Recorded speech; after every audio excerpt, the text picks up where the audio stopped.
Hello everyone, let's start chapter number 6. Name of the chapter is Natural Vegetation and Wildlife. Natural vegetation. What is natural vegetation? It is also called the virgin vegetation. Virgin vegetation. Why it is called virgin vegetation? Because it is not disturbed by human being and by anybody. So it is known as virgin vegetation. Without any kind of disturbance, it grows itself. So natural vegetation means the plants and trees which grow themselves without the interference of human being, without the aid or help of human being.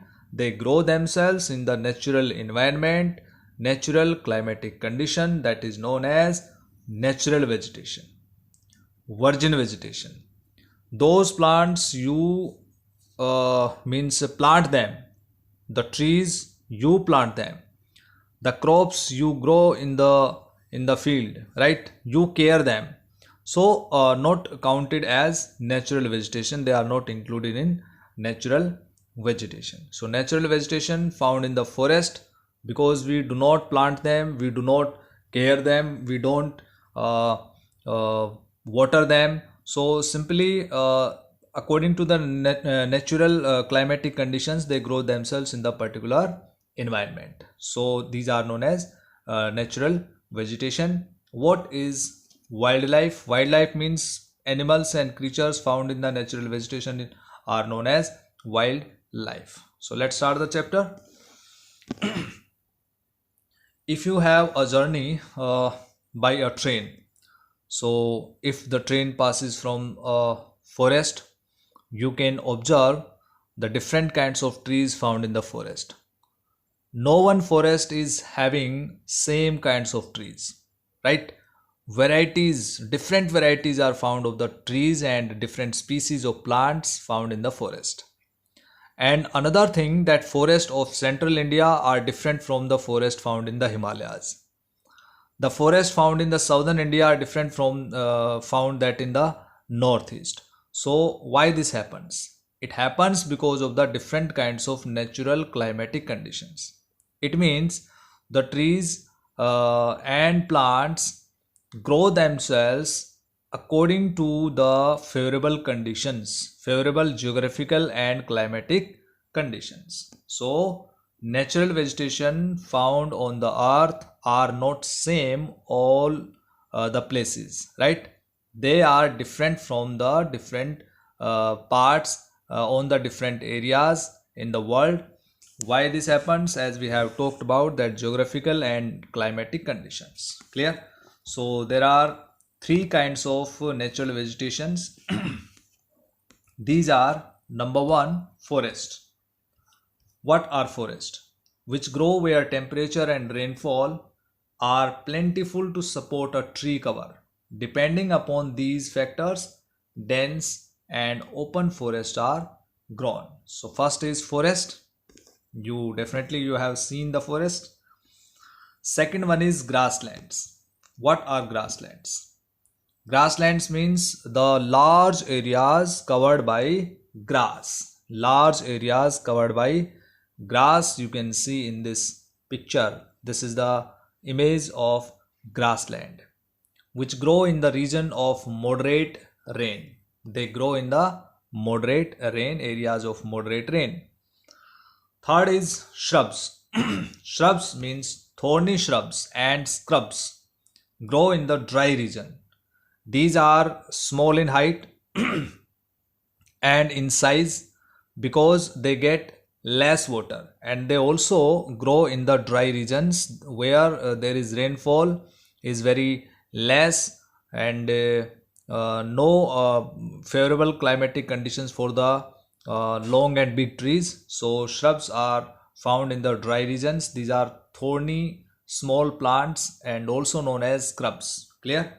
So there are three kinds of natural vegetation found in different parts of the world. Clear? If we talk about India, there are six types of natural vegetations found. Six types of forest are found. But first of all, we'll talk about the tropical evergreen forest in the world. The tropical evergreen forest in Brazil is so enormous that it is like the lungs of the earth. Can you tell why? We'll find the answer of this question further in the chapter. So first we'll discuss about tropical evergreen forest. You can see this picture, tropical evergreen forest. These are the trees of evergreen forest. Tropical. These forests are known as tropical because this is the earth. This is 0° equator, Tropic of Cancer, 23.5° northern latitude, 23.5° southern latitude, Tropic of Capricorn. So this is the tropical region. Between two tropical lines, this is the tropical region. So here the trees are found which are also called evergreen forest and heavy rainfall areas of the world. They look like green for whole the year because they do not shed their leaves in particular season.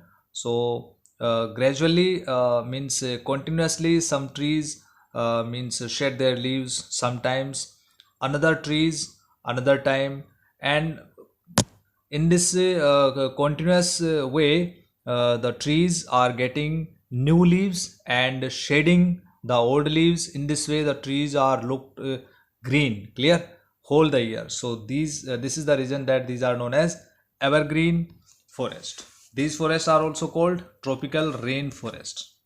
You have to remember rainforest. These thick forests occur in the regions near the equator and close to the tropics, as we have discussed about it. These regions are hot and receive heavy rainfall throughout the year. As there is no particular dry season, the trees do not shed their leaves altogether. As we have discussed, this is the reason they are called evergreen. The thick canopies of the closely spaced trees do not allow the sunlight to penetrate inside the forest even in the daytime. So the small plants and small species under these trees do not grow themselves, and they do not grow in the large amount. So hardwood trees like rosewood, this is the example, rosewood, ebony, mahogany are the common trees in the evergreen forest. Rosewood, ebony, mahogany. This is the image, tropical evergreen forest, very dense forest. These are found in the dense form. This is about anaconda, one of the world's largest snakes is found in the tropical rainforest. It can kill and eat a large animal such as a crocodile because it's very big in size. You can see in this image anaconda. This is very dangerous snake. So dear students, in the next video we'll discuss about the rest of the topics of this chapter. Keep revising the chapter and read from the textbook. Thank you. Have a nice day.